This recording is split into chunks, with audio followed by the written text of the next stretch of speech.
복된 소식 아름다운 소리 AM 1590kHz 시카고 기독교 방송입니다.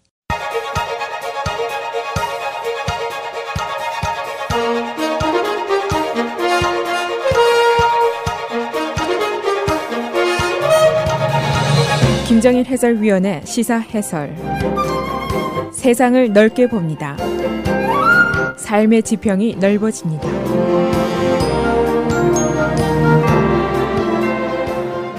시사해설입니다. 북한이 어제 74일 동안의 침묵을 깨고 대륙간 탄도탄 미사일 ICBM을 발사했습니다. 지난달에 국무부의 북한 담당관인 조셉 윤이 만일 북한이 60일 동안 실험을 안 한다면은 그것은 북한이 대화를 원한다는 사인으로 볼 수 있을 것이다 라고 얘기를 했습니다. 그런데 그 말이 완전히 빗나가는 사건이었습니다. 최소한도 지금으로서는 미국이나 국제사회의 경제봉쇄 등 압력이 먹히지를 않는다고 볼 수가 있고, 북한의 미사일 능력은 점차 더 개선이 되고 있습니다. 그리고 북한의 심리전이 어느 정도 성공을 거두고 있다고 안보 전문가들이 평가를 하고 있습니다. 어제의 발사는 이론상으로 보면은 워싱턴 DC를 비롯해서 미국 전역이 사정권 안에 들어있다는 계산을 가능하게 하고 있습니다. 그러나 역시 안보 전문가들은 몇 가지 북한의 성공 선언에 대해서 유예 조건을 제시하고 있습니다. 첫째는 핵탄두를 장착했을 때도 그렇게 장거리로 날아갈 수 있느냐 하는 의문이고, 대기권 재진입 시에 열과 충격을 흡수할 수 있는 기술이 있느냐, 또 8,100마일을 날아간다는데 정밀도가 어느 정도냐, 이런 의문을 가지고 있습니다. 오늘은 어제 북한이 쏘아올린 화성 14호 ICBM의 실험 내용은 어떤 것인지, 그 의미는 무엇인지, 또 미국과 국제사회의 반응은 어떤 것인지 알아보도록 하겠습니다. 어제 발사된 북한의 미사일 내용입니다. ICBM을 거의 수직으로 쏘아 올렸습니다. 그래서 2,800마일 고도까지 도달을 했는데 비행시간이 54분인 것으로 계산이 되었습니다. 펜타곤은 이 ICBM을 정상 각도로 발사를 한다면 사정거리가 한 8,100마일 정도 될 것이다 하는 계산을 하고 있습니다. 평양과 워싱턴 DC와의 거리가 6,850마일입니다. 그러니까 미국 전역에 이 ICBM에 도달할 수 있다는 계산이 쉽게 나옵니다. 지금 대기권 위에 떠 있는 International Space Station의 고도가 지구에서 한 240마일 정도 됩니다. 그러니까 어제 쏘아 올린 이 미사일은 이것보다 10배 이상 높이 날아갔다고 볼 수가 있습니다.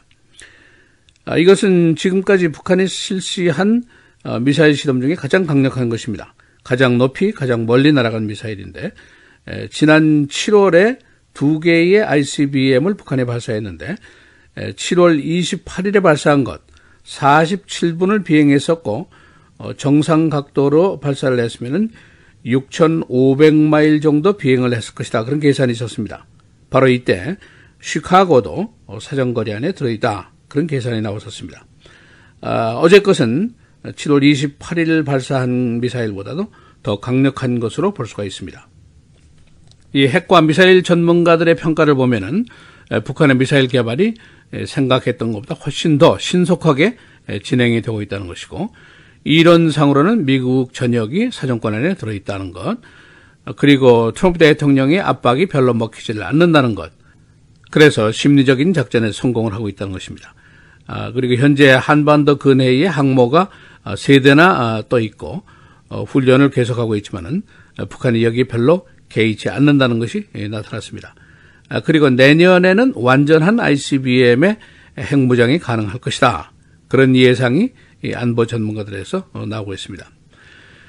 그러나 이런 평가에 대한 이제 유보적인 생각이 한편에 있는 것이 사실입니다. 첫째는 어제 발사된 ICBM의 탄두에 아주 경량의 모의 폭탄이 얹혀져 있을 것이다. 그렇게 생각들 하고 있습니다. 만일 정상적인 핵폭탄을 탄두에 장착을 했는데도 그만큼 날아갈 수 있느냐? 이것이 이제 의문입니다. 또 여기에는 핵탄두의 소형화, 그 기술이 전제가 돼야 합니다.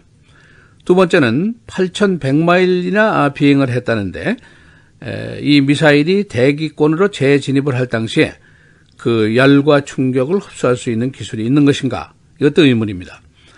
또 한 가지, 장거리 비행 끝에 목표물을 타격해야 되는데 그 정확도가 어느 정도냐? 이것도 아직 미지수로 보고 있습니다. 어제 ICBM 발사 후에 각 관련국들의 반응입니다. 미국 짐 매리스 국방장관은 북한의 기술적인 개발이 진전이 되고 있다는 것을 인정했습니다. 그리고 이 실험이 국제사회와 미국을 위협하고 있다라고 말했습니다. 그런가 하면은 렉스 틸러슨 국무장관은 아직도 북한과의 외교적인 해결의 기회가 있다. 대화 해법 가능성을 계속해서 제시했습니다. 그런가 하면 트럼프 대통령은 will take care of it 라고 말을 했습니다. 그의 압박 정책이 그대로 계속될 것으로 예상이 되고 있습니다.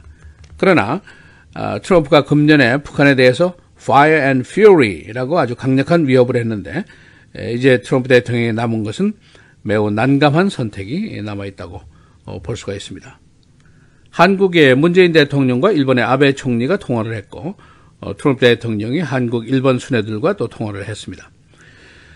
이번 북한의 ICBM 발사에 좀 특이한 점이 또 있습니다. 발사된 라켓에 주입을 하는 연료 주입의 방법이 달라졌다는 평가가 나왔습니다. 과거에는 발사대에다가 미사일을 올려놓고 며칠 동안 이 액체 연료를 주입을 했는데 그런데 이번에는 발사대에 올려놓자마자 쏴 올렸습니다. 그러니까 연료 주입을 발사대에 올려놓지 않고 평면으로 하는 기술을 익힌 것으로 보고 있습니다. 이 발사대에 미사일을 장착하고 수일 동안 연료 주입을 하면은 당연히 첩보 위성에 노출이 되게 되는, 이렇게 되면은 선제 공격을 받을 위험에 놓여지게 됩니다. 이것을 피하는 기술을 익힌 것으로 보이고 있습니다. 그러나 이번 발사를 한국, 미국, 일본은 사전에 탐지를 했던 것으로 알려지고 있습니다. 전파 탐지를 통해서 발사 준비 사실을 포착했고 3국이 모두 경계태세에 들어가 있었는데 한국의 경우에는 발사 후 10분 이내에 매우 빠르게 반격 훈련을 실시했습니다. 이번에는 특히 지상의 미사일, 그리고 해군 구축함의 미사일, 그리고 공군 F-16에 장착된 미사일, 동시에 다양한 방법으로 반격 훈련을 했습니다. 일종의 선제 공격 훈련을 실시했다고 볼 수가 있습니다. 일본은 지난 여름과는 달리 셀폰을 통한 시민들에 대한 경고는 하지를 않았습니다. 어제 워싱턴 정가는 원래가 매우 바쁜 날이었습니다. 우선 12월 8일에 만기가 되는 연방정부 예산 통과를 해야만이 정부 폐쇄, 셧다운을 피할 수가 있습니다. 또 한 가지 공화당의 텍스 컷 플랜인데 이번 주에 상원 표결을 앞두고 있습니다. 그래서 어제 트럼프 대통령이 의회 지도자들과 회동의 자리를 마련했었습니다.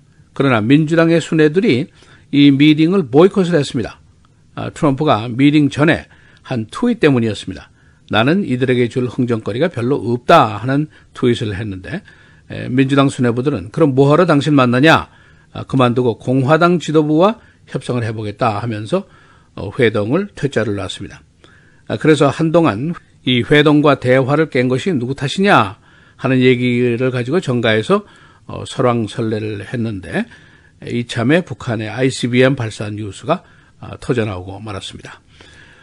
어제 상원 예산위원회는 감세안을 상원 본회의로 송부하기로 결정을 했습니다.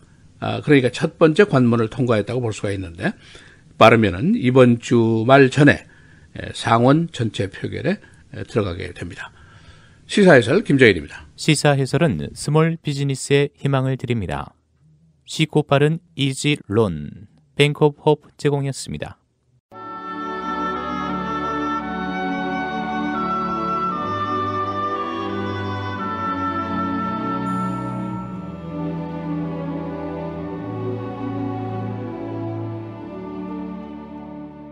우리 주의 은혜가 그리스도 예수 안에 있는 믿음과 사랑과 함께 넘치도록 풍성하였도다. mit보다 모든 사람이 받을 만한 이 말이여 그리스도 예수께서 죄인을 구하시려고 세상에 임하셨다 하였도다. 죄인 중에 내가 괴순이라.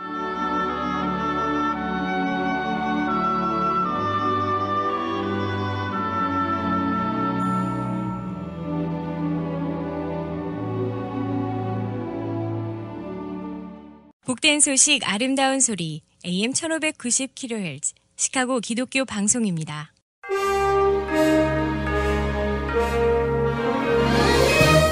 (11월 29일) 수요일 헤드라인 오늘의 주요 뉴스입니다. 북한이 한국 시간 오늘 새벽 3시 17분 대륙간 탄도미사일 ICBM급 화성 14형으로 추정되는 장거리 탄도미사일 한 발을 발사했습니다. 북한의 미사일 발사는 지난 9월 15일 중장거리 탄도미사일 IRBM급 화성 12형을 일본 상공을 통과해 북태평양상으로 발사한 이후 75일 만입니다. 제임스 매티스 국방장관은 어제 북한이 세계 모든 곳을 위협할 수 있는 탄도미사일을 계속해서 만들려고 한다고 말했습니다. 유엔 안전보장이사회가 오늘 북한의 탄도미사일 발사와 관련해 긴급회의를 개최합니다. 미국 유엔 대표는 오늘 오후 4시 30분경 뉴욕 유엔 본부에서 북한 탄도미사일 발사와 관련해 안보리 긴급회의를 개최한다고 밝혔습니다.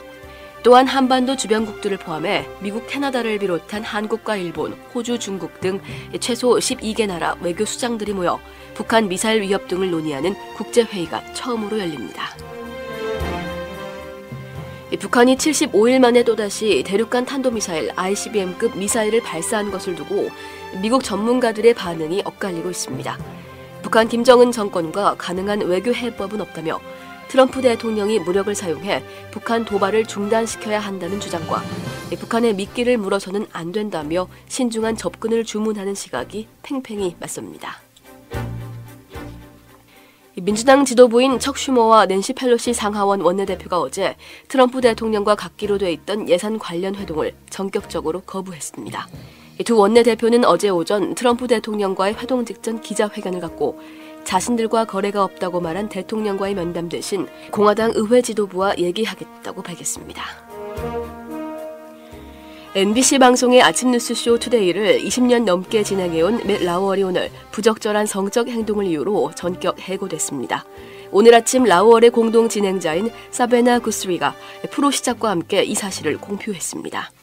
NBC는 엄중한 조사를 실시했으며 여기서 라우얼이 회사의 규정을 분명하게 위배했다는 것을 밝혀냈으며 이에 따라 라우얼을 해고 처리했다고 성명은 설명했습니다.